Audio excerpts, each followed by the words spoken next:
já foram, como se diz, vendidos. Todo mundo tenta interpretar.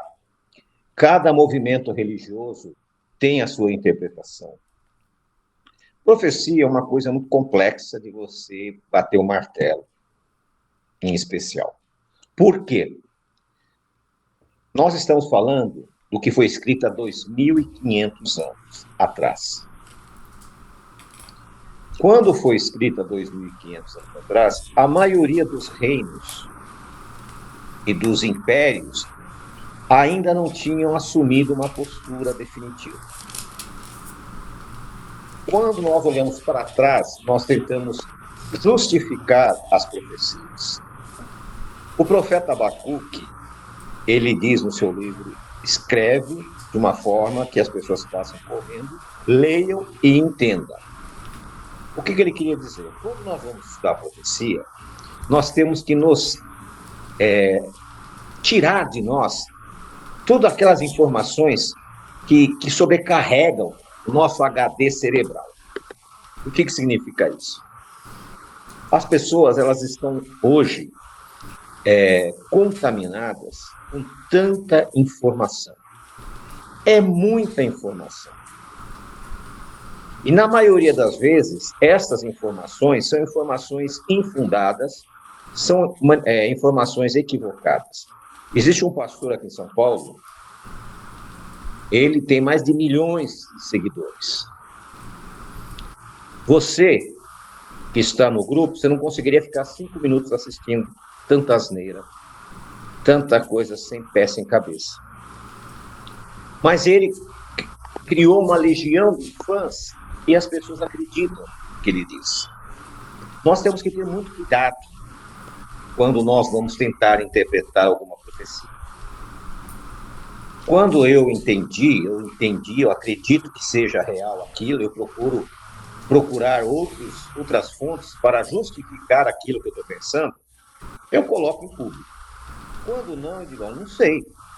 Realmente eu tenho dúvida com relação a esse tema.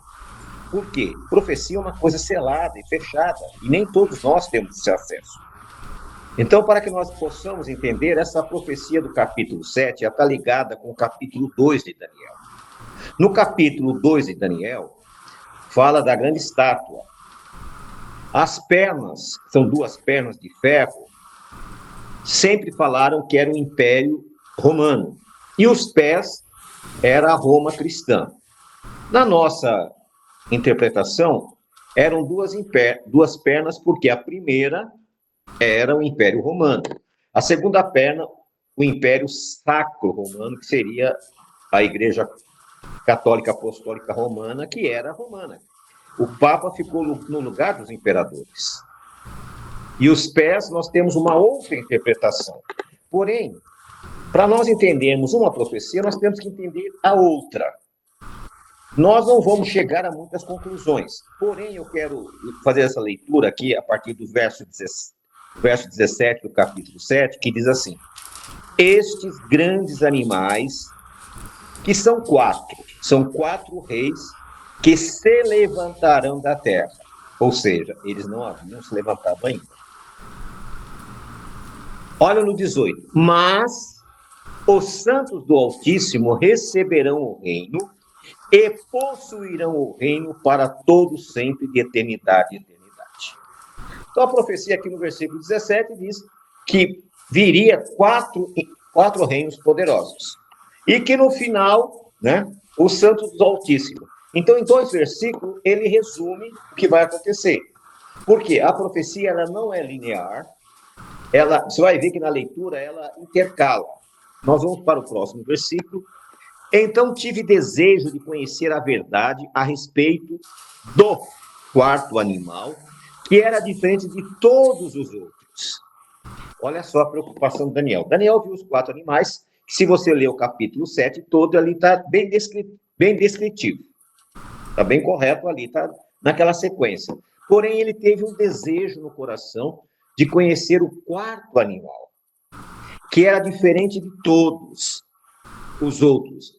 Muito terrível, cujos dentes eram de ferro e as suas unhas de metal que devorava, fazia em pedaços e pisava aos pés o que sobrava. Olha que interessante.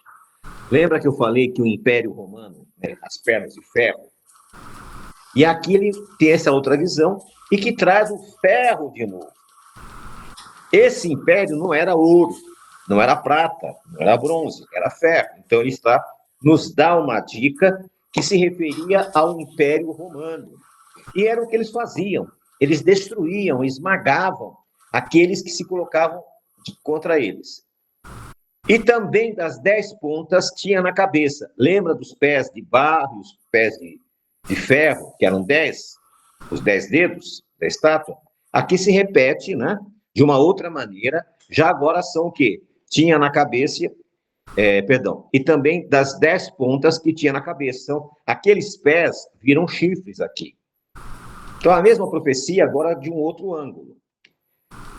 E da outra subia, diante da qual caíram 3. Daquela ponta, digo, que tinha olhos e uma boca que falava grandiosamente, e cujo parecer era mais firme do que das suas companheiras. Então vai surgir uma outra ponta que falava com muita arrogância, que era superior às outras. Versículo 21. Eu olhava, e eis que esta ponta fazia guerra contra os santos e os vencia. Então, agora nós temos no versículo 21 uma dica para descobrir que ponta é essa. Que fazia o quê? Guerra contra os santos. Então, nós vamos tentar descobrir na história qual foi o imperador, o líder de um país, de um reino, um império, que fez guerra contra os santos e os vencia. Então, vamos recuar um pouco. Na época de Yeshua, o Império Romano dominava praticamente todo o mundo daquela época.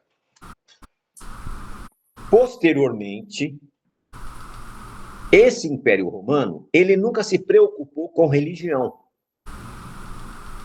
Ele não estava interessado na religião das pessoas. Porque, primeiro, que eles eram pagãos. Eles tinham uma série de deuses. Eles queriam os recursos financeiros, os recursos naturais daqueles países. Só isso. Eles não estavam se preocupados com religião de ninguém. Só que esse poder aqui, ele os vencia. Ou seja, o povo de Deus é vencido, foi derrotado. E aí surge uma grande pergunta. Porque tem uma outra profecia no Apocalipse que diz que a mulher foi levada para o deserto e lá ficou escondida. Então a verdadeira igreja, a verdadeira Querrilá, a verdadeira congregação, ela é vencida no começo desse poder religioso. E que poder é esse? Alguém que lutou contra uma religião. Nós estamos falando de Roma cristã. A Roma cristã, ela começa a perseguir quem? Os judeus? Não. Os judeus não foram perseguidos. Os judeus não foram colocados nas arenas lá do Coliseu. Eles tinham um acordo com Roma. E esse acordo foi mantido. Inclusive, os líderes, os rabinos líderes do judaísmo, eles eram muito próximos dos imperadores. Hilel II era muito amigo do imperador Juliano, o apóstolo. Então, não está falando do judaísmo. Também não está falando da igreja cristã, porque a igreja cristã foi criada por eles. Então, quem é esse povo que foi perseguido? Quem é esse povo que foi derrotado e desapareceu? Eram os messiânicos. Os messiânicos, eles foram perseguidos inicialmente pelos judeus. Depois foram perseguidos pelos romanos. E na época que foi estabelecida a igreja cristã, eles foram perseguidos, levados à morte, e eles desapareceram totalmente. A profecia está aqui. E eles foram vencidos. Então não está falando da igreja cristã, não está falando dos judeus, porque eles não foram vencidos. Podem até, em certa circunstância, ter sido perseguidos, mas eles permaneceram e continuam até hoje. Versículo 22. Até que veio o ancião de dias e foi dado o juízo aos santos do Altíssimo, e chegou o tempo em que os santos possuiriam o reino. Nós temos aqui do versículo 21 ao versículo 22 uma lacuna de 1.600 anos. Você viu como é condensada a profecia? No 21 ele fala que eles são perseguidos por essa ponta pequena, que falava arrogâncias, e foram derrotados. No versículo 22, eles agora são redimidos, são restaurados. No versículo 23, disse assim: o quarto animal será o quarto reino na terra, da qual será diferente de todos os reinos. Devorará toda a terra e pisará aos pés e a fará em pedaços. Por que será diferente? Porque os reinos anteriores não estavam preocupados com religião. Esse já estava preocupado e estabeleceria a sua religião, estabeleceria a sua igreja, perseguiria os santos que não são do judaísmo, não são cristãos, seriam os messiânicos que desapareceram. Acabou. Desde o século IV até os anos 70, mais ou menos, 1970, não tínhamos messiânicos no mundo. Não existia. A partir dos anos 70, alguns cristãos começaram a buscar as suas raízes hebraicas. Outros judeus que estavam nas igrejas começaram a fazer um movimento do messianismo e retornar às raízes. Ou seja, praticamente 15 séculos depois que os messiânicos, seguidores de Yeshua, foram vencidos, eles retornam. Nós estamos com 50, 70, 30, 55 anos depois do surgimento novamente dos messiânicos. Quem que surge?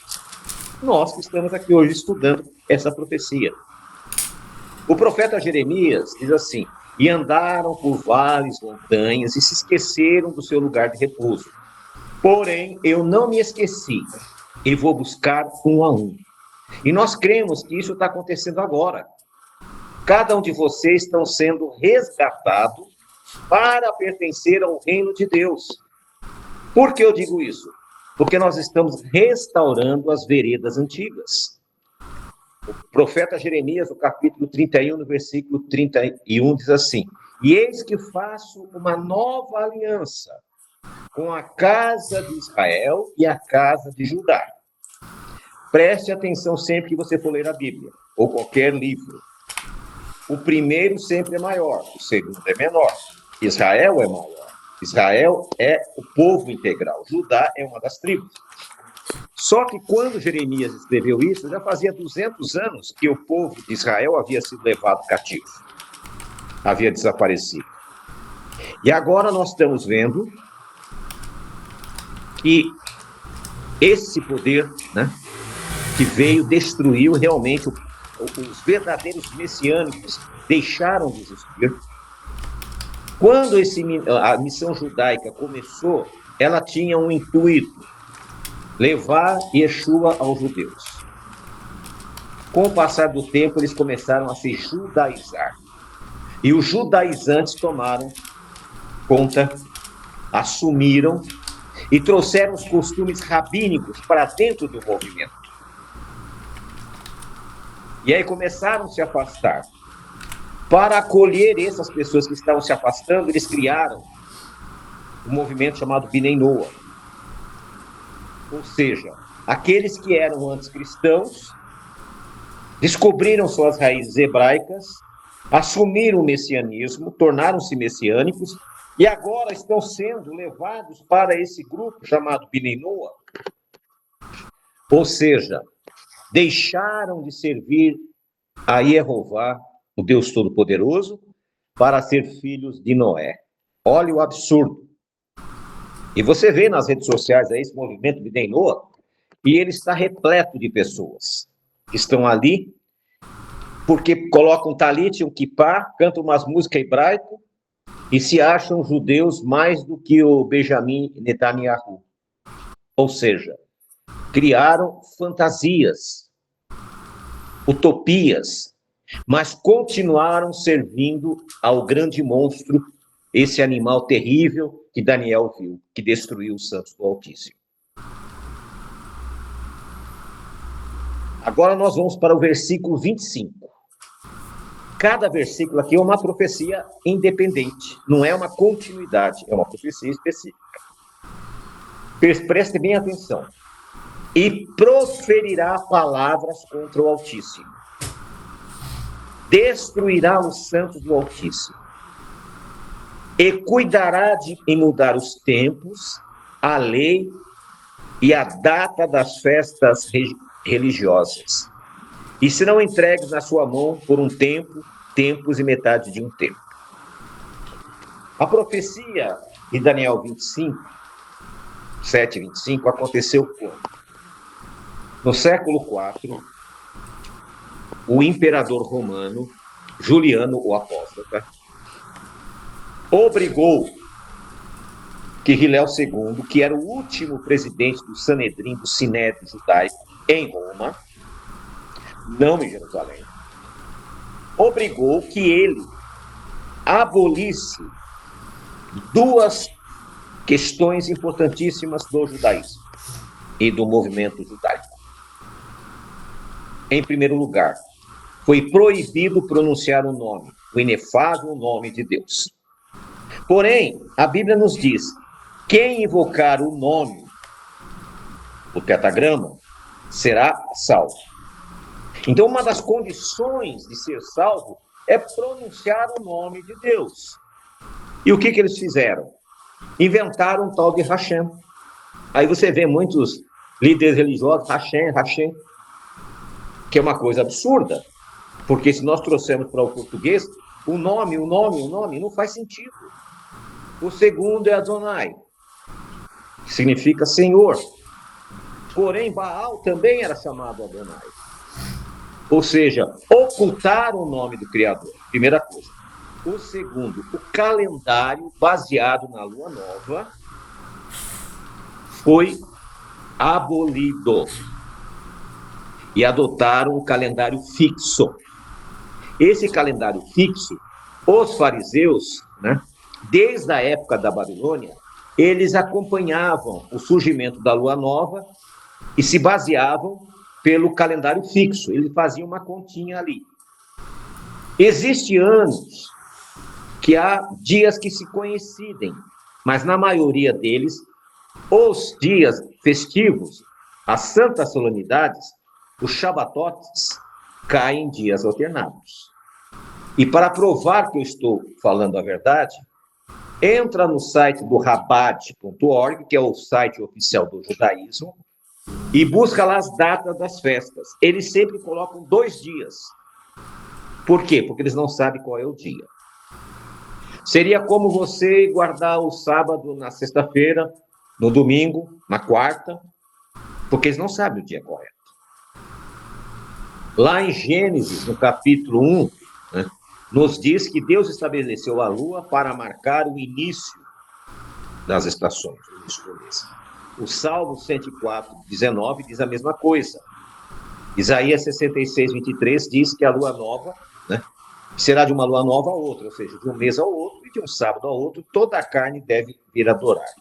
Eu postei ontem na página da congregação aquele grupo de judeus da África, porque eles estão em 4 países, Zimbábue, África do Sul, Angola, estão ali naquele miolo ali, não lembro bem.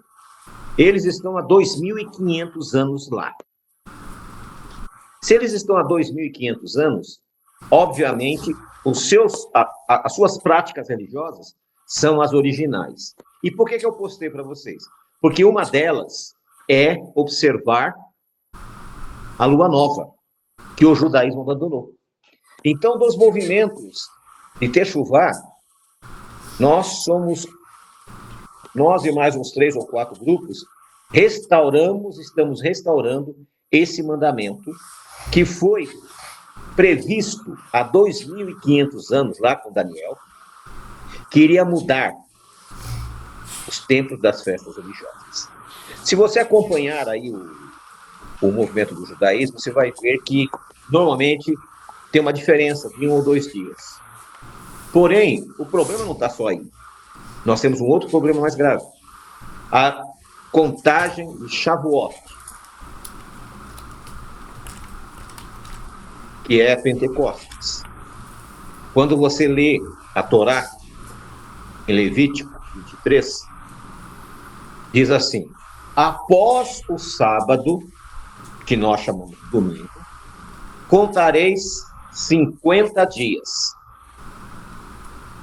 Após o sábado, contareis 50 dias, e chegará Shavuot. Após o sábado é o que dia? Domingo. Nós chamamos de domingo. A partir que domingo é esse? Da semana da festa de Pães Ázimos. Quando começar Pães Ázimos, no dia 15 de Abib, no primeiro domingo se inicia a contagem. Os religiosos do judaísmo criaram um dia chamado 16 de Abib, que não existe na Bíblia. Se você começar a contar em 16 de Abib, você vai dar uma diferença para Shavuot, que chega de 4 a 8 dias, e tem anos que dá diferença de 30 dias. Ou seja, perdeu toda a essência da observação daquele dia. O irmão Daniel fez uma pergunta. Todo mês, quando surge a lua nova, é avistado em Israel, nós recebemos um comunicado, um e-mail, dizendo que foi avistado. Então, se é decretado um novo mês. Nós estamos acompanhando agora, por volta do dia 30 de março, é a previsão do ano novo bíblico, Abib. Mas antes disso, eles vão lá, vão pesquisar o centeio, para ver se o centeio está maduro, e vão pesquisar também, vão aguardar a lua nova. Se o centeio estiver maduro, o centeio selvagem, não o centeio adubado, porque isso não funciona. E Israel tem o centeio adubado, o centeio selvagem. E aí eles vão lá, observam se está maduro, e com o surgimento da lua nova é decretado um novo ano. Existem anos que nós temos 12 meses e tem anos que são 13 meses. Por quê? Porque quando nós seguimos o calendário babilônico, esse calendário lunisolar, dá uma diferença de dias, às vezes de 30 dias. Então, depois eu passo direitinho para o irmão, para que o irmão possa também acompanhar. E se o irmão acompanhar o nosso WhatsApp, nós estamos sempre postando o surgimento da lua nova. Então, são coisas importantes. Por que ele chamou de monstro terrível? Porque eles perseguiram os messiânicos que observavam, eles mudaram o calendário para transgredirmos os Shabatotes, e eles proibiram de pronunciarmos o nome, para que não sejamos salvos. Olha a intensidade dessa profecia. Muitas vezes nós ficamos preocupados mais com a questão política, mas o mais importante aqui não é a questão política, é a questão espiritual. Quando nós lemos o capítulo 7, são 28 capítulos, nós temos aqui várias profecias distintas. Não é uma profecia só, são várias. Mas as pessoas fazem o quê? Lê tudo correndo, lê tudo como se fosse uma só. E continuando no versículo, vou ler de novo o versículo 25. E proferirá palavras contra o Altíssimo. Que palavras são essas? Lá em Êxodo, capítulo 20, versículo 3, diz: Não, vamos ler lá, vamos lá. Não terá, como é que é? Deixa eu pegar aqui. Fugiu aqui do cérebro. Não sei da vez fala. Esse do vídeo que eu já tinha até decor. Vamos lá. Não terás outros deuses diante de mim. Não farás para ti imagem de escultura, nem alguma semelhança do que é em cima dos céus, nem embaixo da terra, nem nas águas debaixo da terra. Não as encurvarás, nem as servirás, porque eu, Jeová, teu Deus, sou Deus zeloso, que visita a maldade dos pais e dos filhos até a terceira e quarta geração daqueles que me aborrecem. E faço misericórdia a milhares aos que me amam e guardam os meus mandamentos. Deus só tem misericórdia para aqueles que guardam os mandamentos de Deus. Quem não guarda os mandamentos de Deus, não há misericórdia. Preste bem atenção. Uma das características para receber a misericórdia de Deus é guardar os mandamentos. Está aqui. Agora, o versículo 7 do capítulo 20 de Êxodo. Não tomarás o nome de Jeová, teu Deus, em vão, porque Jeová não terá por inocente que tomar seu nome em vão. Um nome. Quando eu começo a dar apelidos a Deus, eu estou tomando esse nome em vão. Por isso, meus irmãos, não usem mais estas aberrações que foram impostas pelo Império Romano. Não chame Jeová, o Deus bendito, de Hashem, de Yahvé, de Javé, de Adonai. Por quê? Porque há uma proibição da Torá. Não sou eu que estou inventando, está escrito. Hoje nós temos provas que o nome Jeová, que em português seria Jeová, é este. Manuscritos achados entre os manuscritos do Mar Morto, cartas encontradas, cartas que rabinos no século 2, 3 e 4 trocavam entre si com o código do nome, quando foi proibido pronunciar o nome do Eterno. O que eles fizeram? Eles mandavam cartas mandando as vogais. Uma palavra que a gente usa muito na sinagoga, Leolam Vaet. A palavra Leolam traz as vogais do nome no tetragrama. Aí você pega as vogais ali e coloca no tetragrama e você tem o nome de Deus. Então está aqui. Não tomarás o nome do Senhor teu Deus em vão. O Império Romano, através do seu poder, impôs, através de um rabino apóstata, e ele mudou o calendário, transgride-se o Shabat e transgride-se o nome de Deus. Isso é muito sério. Qual que é a missão que nós temos? É resgatar. Uma coisa é uma coincidência. Nós estamos nesta labuta com o nome do Criador há cerca de 7 ou 8 anos.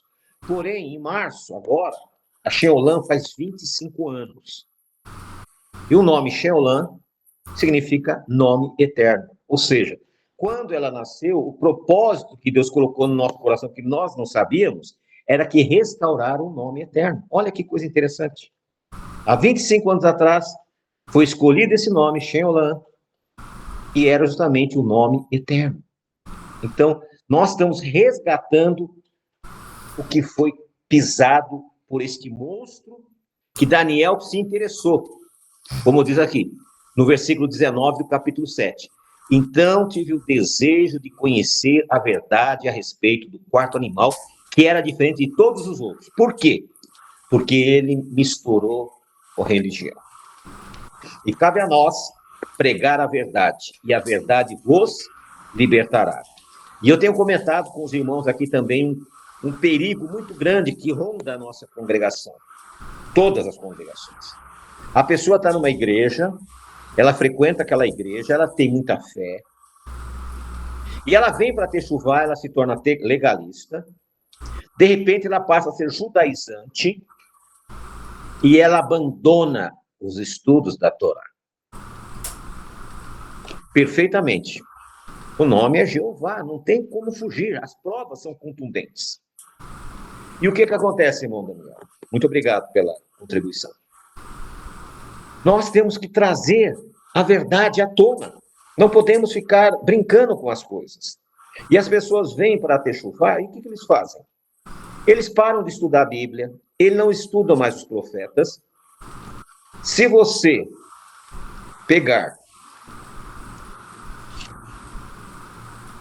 a Bíblia hebraica, editada aqui pela editora Sefer, que é a editora oficial do judaísmo, você vai ver que o livro de Daniel não está entre os profetas, está entre os escritos, lá no cantinho, porque eles não consideram um livro profético. Por quê?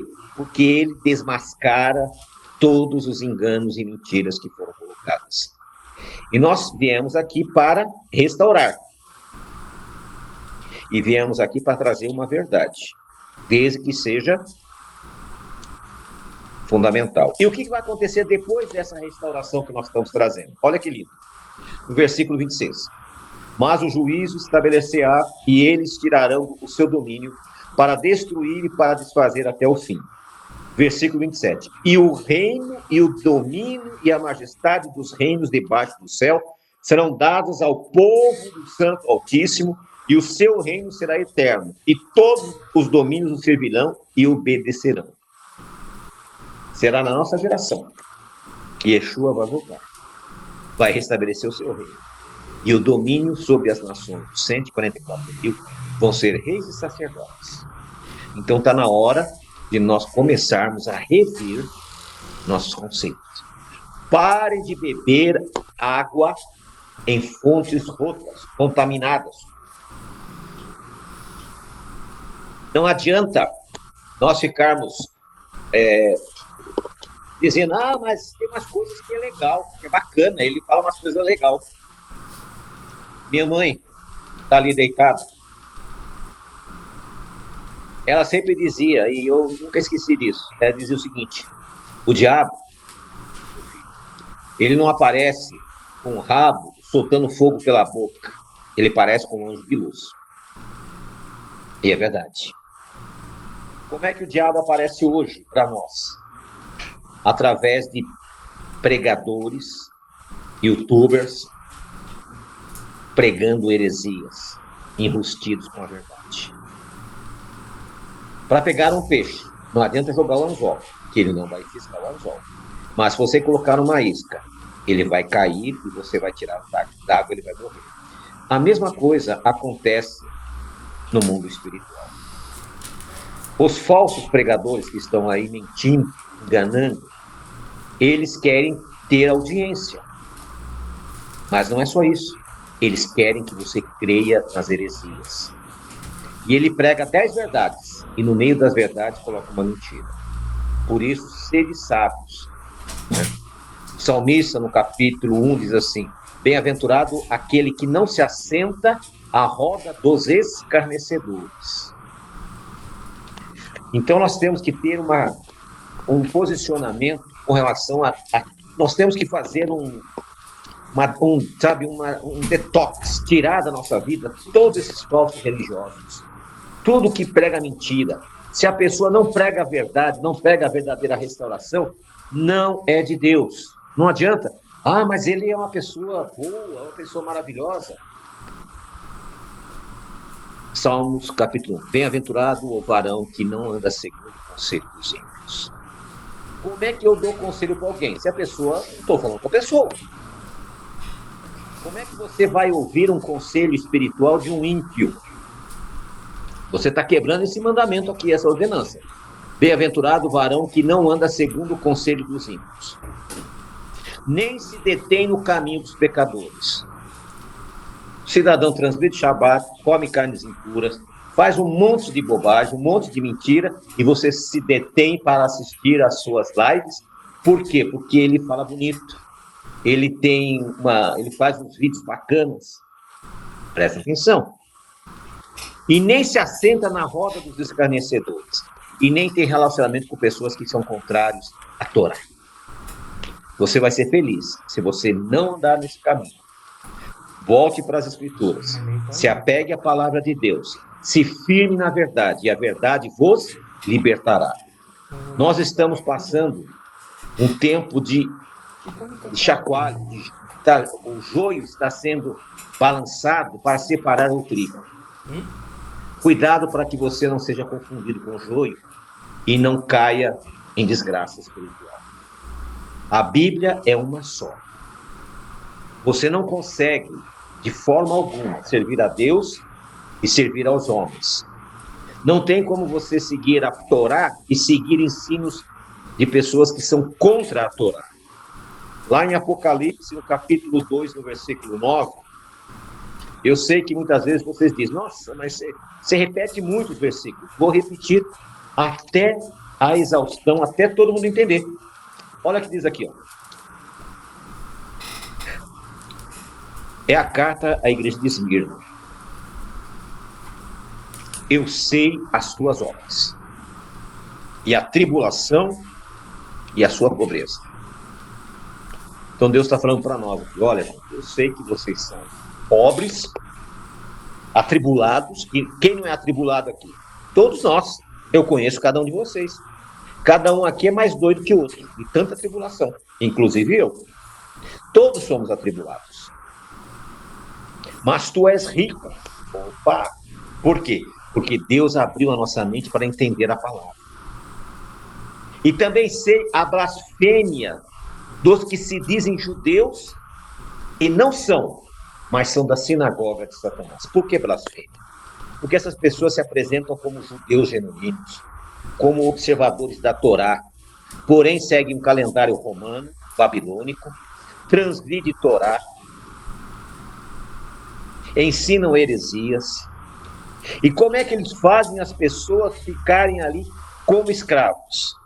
Não permitem que você estude a Bíblia. Como assim?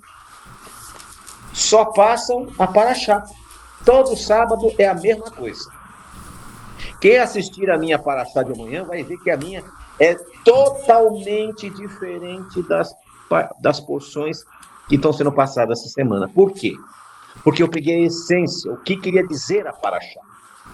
Porque se for passar aquela paraxá do jeito que está escrito, é tremendo, é complicado. Porque ali está dizendo que Deus manda construir a tenda, então tem que comprar isso, comprar aquilo, coloca isso, coloca aquilo, e vai fazendo. Não quer dizer nada. Mas espiritualmente a paraxá é riquíssima. E a gente tem procurado extrair essa riqueza e apresentar para os irmãos. Porque o Senhor conhece as nossas dificuldades. E vou ler de novo. Eu sei das tuas obras. Então você que está aí, você que está lutando para levar uma techuvá genuína, você que está passando dificuldade, né? Você que se sente humilhado, saiba que Deus sabe que você é uma pessoa rica. E Ele vai entrar com providência. E você já percebeu que aqueles falsos, que se dizem judeus não são, de onde que eles são? São da sinagoga de Satanás. Mas graças a Deus nós somos libertos. E hoje nós somos libertos. Nós não somos mais crianças espirituais que acreditamos em fantasia. A missão que nós tivemos há 25 anos atrás era levar Yeshua aos judeus e levar a Torá para os gentios. Infelizmente, muitos dos nossos irmãos decidiram trazer a apostasia dos fariseus para dentro das congregações. E hoje as pessoas, elas se satisfazem em se fantasiar de judeu, ficar ali balançando a cabeça, lendo paraxá como se aquilo fosse mudar suas vidas. E não vai mudar, se você não entender o que está acontecendo e o tempo da expiação desse mundo. Jesus, Yeshua, está às portas. E você tem que se preparar para isso. Então, meus irmãos, era isso que eu queria transmitir a vocês. Se tiver alguma pergunta, são 9h17. Sinta-se à vontade. Na sequência, o irmão Danilo encerra com oração. E eu agradeço a presença de todos. Perfeitamente, irmão Rosângela. Cada um é tentado segundo a sua cobiça. Na nossa vida, nós temos fases. E essa fase que nós temos hoje, ela tem que ser madura. Por isso que as pessoas caem nesses pontos. Exatamente, cobiça. Não é que ele não está ali porque ele quer. Ele se sente um tupiniquim, um desprestigiado. E aí ele imagina que ele é judeu. E ele já pensa que ele é, né? Quem? Silvio Santos, sei lá, qualquer judeu rico, poderoso. E não é, irmãos. Ao contrário, o elogio é para os pobres, mas são ricos de espírito. Pois não, irmão Danilo? Rabino, ali em Atos 11 e 26 está assim, né? E sucedeu que por todo um ano se reuniram naquela igreja e ensinaram muita gente. E em Antioquia os discípulos foram pela primeira vez chamados cristãos, né? Então a gente fala muito, né, que nós somos cristãos messiânicos, né? Por que a gente às vezes nem usa muito a palavra cristão? É, e a gente até deveria, eu acho, e até te mandar depois no Não WhatsApp. deveria, não, porque isso está errado. O, oi? Esse texto é o enxerto. Esse texto é um enxerto? A igreja de Antioquia, até o século II, no início do século II, eles eram messiânicos. A partir do século II, presta bem atenção, a partir do século II, o bispo Inácio de Antioquia, que se dizia discípulo de João, quando João morreu, ele foi o primeiro a se apostatar. E foi ali que ele, então, abandonou o nome messiânico e adotou o nome cristão. O nome cristão vem de Crestos, de grego. Ele abandonou o sábado, voltaram a comer carnes impuras. E por que ele fez isso? O imperador da época obrigou que todo judeu pagasse o dízimo para ele, porque ele dizia: eu sou Deus. Como vocês não têm mais o templo, então vocês têm que trazer o dízimo para nós. E aí o que esse Inácio de Antioquia, que se apostatou e depois virou Santo Inácio de Antioquia, o que ele fez? Ele criou a primeira igreja cristã, guardando o domingo, abandonou o sábado, voltou a comer carnes impuras. Na sequência, isso no ano 101, mais ou menos. Se não me falha a memória, não me lembro bem se foi no ano 107 ou 117, ele foi levado e morreu lá no Coliseu. Porque nessa época a Roma ainda era pagã, não havia sido cristianizada. Aí surge então a igreja cristã com esse Inácio de Antioquia guardando o domingo, comendo carnes impuras, e ela vai até o século IV. Quando Constantino criou a sua igreja, ele pegou como base esta aí. Então, é impossível que em Atos dos Apóstolos, que foi escrito no ano 60, poder ter chamado de cristãos. É impossível isso, historicamente. Isso aí foi uma grande luta que eu tive depois que eu fui pesquisar história, você vai lá. E não adianta nas IA, que as IA também se perde. Muitas pessoas estão se baseando muito nas inteligências artificiais, mas não existe inteligência artificial. O que existe são informações que foram alimentadas por livros que estão escritos, mas os livros continuam sendo equivocados. Então, nós temos que ir para a história real. Aí, se nós pegarmos a época, não bate. O livro de Atos foi escrito por volta do ano 60. O Inácio de Antioquia mudou o nome 50 anos depois. Então é impossível que tenha acontecido isso.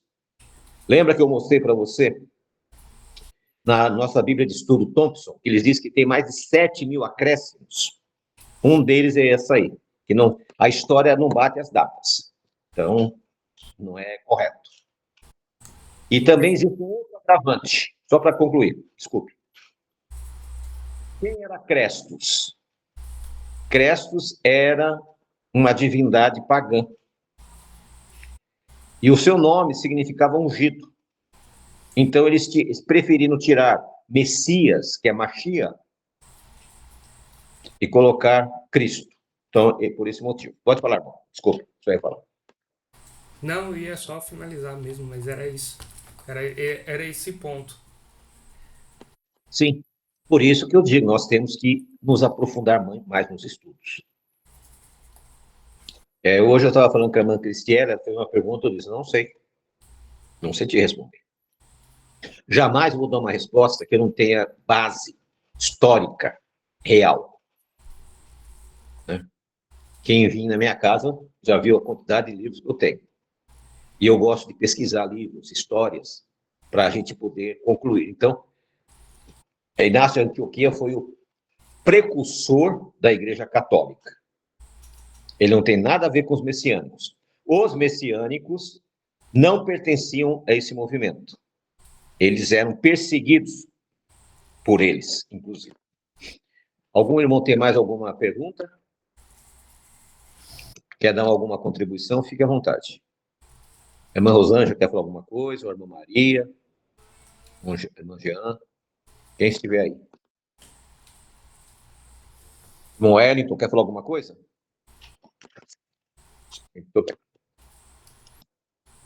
Então, irmão Danilo, pode concluir o nosso estudo de hoje.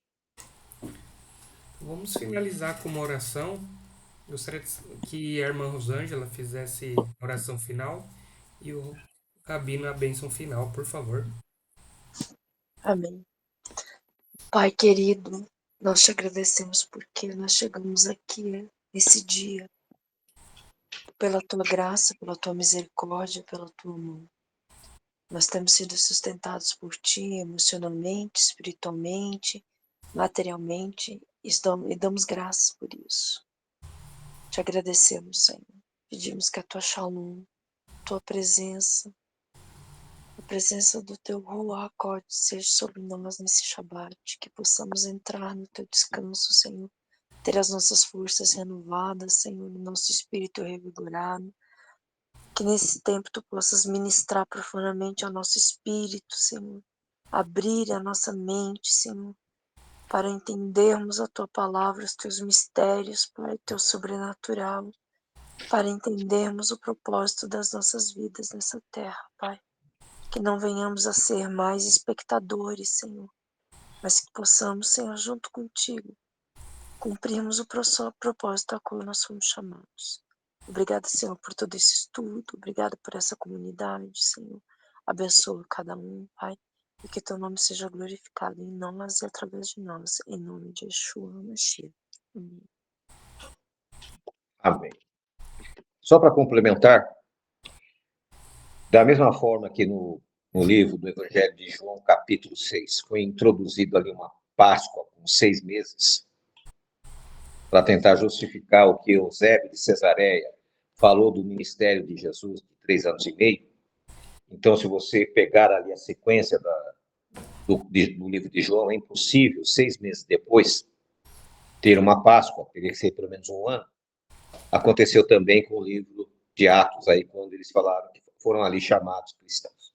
Mas vamos lá. Senhor nosso Deus, te agradecemos pela oportunidade de estarmos com os filhos, que a tua graça e a tua bênção chegue a todos os lares que aqui participaram, aqueles que não puderam participar, Senhor, e o teu Espírito também trabalhe em seus corações, para que eles possam sentir o desejo de estar na tua presença. Nós agradecemos e pedimos a tua bênção, e o Senhor te abençoe e te guarde. Que o Senhor faça resplandecer o seu rosto sobre ti e tenha misericórdia de ti. Que o Senhor sobre ti levante o seu rosto e te dê shalom. Shabbat shalom a todos. Até amanhã, por volta das 16h30, quando vamos iniciar a transmissão do nosso culto. Shalom, shalom.